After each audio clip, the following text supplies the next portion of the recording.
Hello বন্ধুরা, good evening. আবারও চলে এসেছি দুপুরবেলা।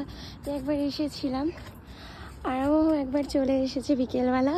তো ওগুলো সব তুলতে পারিনি, প্রচণ্ড অসুবিধা। আরও এক বালতির মতন আরও সবেদা পেরেছি, মানে এত সবেদা হয়েছে বন্ধুরা যে মানে ভাষায় বোঝাতে পারবো না।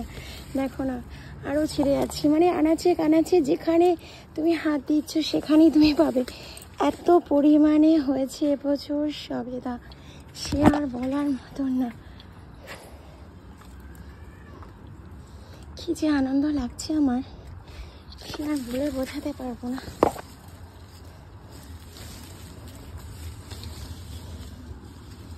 মোটামুটি ফাইনালি আমি অনেকগুলো তুলে ফেলেছি, এক বালতি তুলে ফেলেছি। আবার ভেতরে ভেতরে পাতার থাকা তো ঠিক বুঝতে পারছি না যে কোনটা ঠিকঠাক মতন ঠেকেছে। আর এই পাশে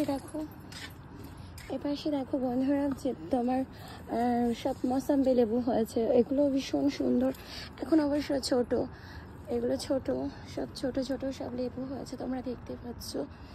ভীষণ ভালো লাগে ফল গাছ। আর এদিকে তো দেখো অজস্র বেদানা, সে আর বলে গুণাগান্তির বাইরে।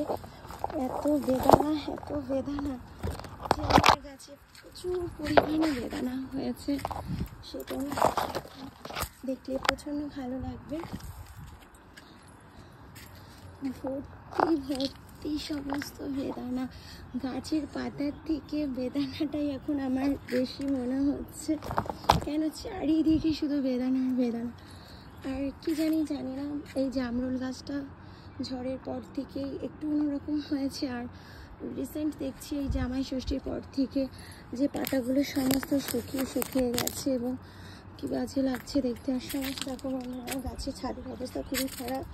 আর এখানে বাজি লেবু, আর এই গাছে প্রচুর পেয়ারা হয়েছিল। সমস্ত পেয়ারাগুলো জানি না কী হয়েছে।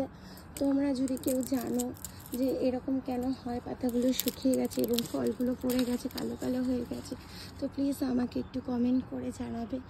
আমি সেই ব্যবস্থাটা নিতে পারবো যে গাছের ট্রিটমেন্ট করলে কী করা যায়। তো পেয়ারাগুলো আবার নতুন করে ছোটো ছোটো হচ্ছে, খুবই কষ্ট লাগছে। আর কুল গাছটাও ঠিক সেমভাবে কুল গাছটাও নষ্ট হয়ে গেল। তোমরা প্লিজ আমাকে একটু বলো যে গাছ কেন রকম, মানে ভালো গাছ হঠাৎ করে শুকিয়ে কেন যায়, কী প্রবলেম কী হয়েছে বুঝতে পারছি না। তো এটা একটা নতুনত্ব গাছ, তোমরা সব কারা চেনো আমাকে প্লিজ কমেন্ট করে বলবে যে এটা একটা পেয়ারা গাছ। এটাও কিন্তু এই গাছটা কার বাড়িতে আছে তোমরা বলবে। এটা একটা পেয়ারা গাছ, কিন্তু এটা চেরি পেয়ারা। আমি তোমাদেরকে বলেই দিলাম, ভাবছিলাম যে তোমরা কমেন্ট করে আমাকে জানাবে। তারাও পেয়ারাটা দেখাচ্ছি বন্ধুরা, এই দেখো বন্ধুরা, পেয়ারাটা দেখো তাহলে বুঝতে পারবে। এই যে ছোট ছোট পেয়ারা হয়েছে, এগুলো চেরি পেয়ারা। এটা পুরো পেকে গেলে লাল হবে বোধহয়, আমি জানি না ঠিক। আর অনেক কড়ি এসেছে, ফুল এসেছে, এই দেখো ছোটো ছোটো কড়ি আবার এসছে। আর এদিকে তো ভর্তি বাতাবি লেবু, এটাও তাই সেম, গুণাগান্তির বাইরে। আর বড্ড গাছে পিঁপড়ে হয়েছে, আমাকে বড্ড পিঁপড়ে কামড়াচ্ছে।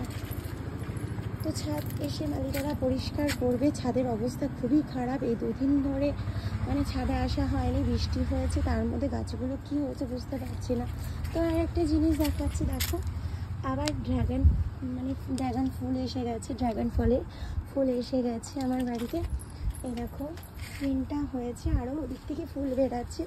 যখন পুরোপুরি ড্রাগন ফলগুলো হবে তো তোমাদেরকে দেখাবো, সবার আগে তোমরাই আমার ভিডিওগুলো পাবে।